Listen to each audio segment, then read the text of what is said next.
Hello everyone, কেমন আছো সবাই? গরম কিন্তু জোর কদমে পড়ে গেছে। আর এই গরমে সামার ড্রিঙ্কস খাবো না, সেটা কি হতে পারে?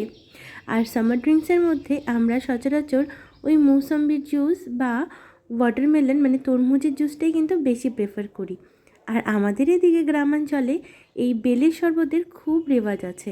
তাই আজকে ভাবলাম তোমাদের সাথে এই বেলের শরবতের রেসিপিটাই শেয়ার করি। বাড়িতে যেহেতু বড় একটা বেল গাছ আছে, তাই অল্প স্বল্প হাওয়া ছাড়লে বা ঝড় আসলেই কিন্তু বেল টুপটাপ করে পড়তে থাকে। আর আমরা ওয়েট করি কখন বেল পড়বে, আর পরের দিন গরম পড়লে এই বেলের শরবত একদম মজা করে খাওয়া যাবে। বেলের যে শক্ত খোলসটা, সেটাকে আমরা বেলের চার বলি। আর এটা হলো আসল বেল। তারপর এই বেলের চার থেকে বেলটাকে বের করব। আর এক একটা ধরনের বেলের জাত না এক এক ধরনের হয়। এটা যেমন একটু আঠালো টাইপের, আর কিছু কিছু বেলের জাত হয় একদম ভাঙার পরে মেন পোর্শনটা একদম খুলে চলে আসে। আর এটাতে কিন্তু দেখতেই পারলে অনেকটা লেগেছিল কভারে, তো আমি ওটাকে চামচ দিয়ে কিন্তু মানে খুঁচিয়ে খুঁচিয়ে নিয়ে এলাম, কারণ ওখানে অনেকটা পরিমাণেই বেল ছিল। আর ওই বেলগুলো খেতে না খুব ভালো লাগে। আর আমরা বেশিরভাগ কী করি জানো, এরকম বেলটাকে বের করে নিই, তারপর ওই চারটাকে চামচ দিয়ে খুঁচিয়ে খুঁচিয়ে মানে খেতে ভীষণ টেস্টি লাগে ওটাও। আমাদের এদিকটাতে ওই বেলের শক্ত অংশটাকে আমরা বলি বেলের চার। তো বেলের চার থেকে চামচ দিয়ে কিন্তু বেলটাকে বের করে নিলাম। আর এই বেলের চারটা ভীষণ ভালো, তোমরা হয়তো দেখেও বুঝতে পেরেছো, ভীষণ আঠালো। আর এই বেলের শরবতটা খেতে খুব ভালো লাগে। আর বিশ্বাস করো, এই বেলের শরবত যদি তোমরা একবার খাও, শরীর থাকবে একদম ঠান্ডা। আর যাদের কনস্টিপেশনের মানে প্রবলেম আছে, তারাও যদি খাও না, তোমাদের পেট কিন্তু একদম ঠিক হয়ে যাবে।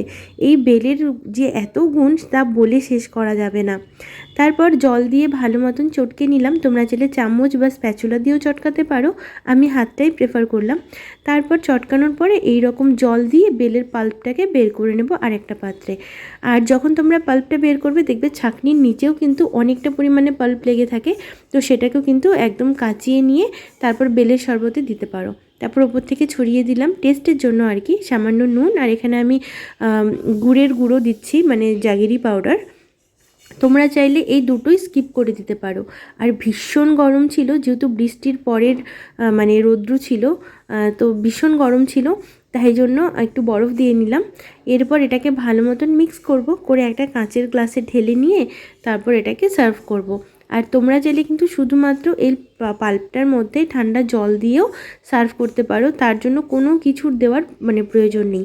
আর বেলটা যদি মিষ্টি হয়, তাহলে চিনি বা গুড়ের গুঁড়ো কোনোটাই দেওয়ার দরকার হবে না। আর আমাদের এই বেলটা ভীষণ মিষ্টি ছিল, তারপরেও একটু টেস্টের জন্য দিলাম।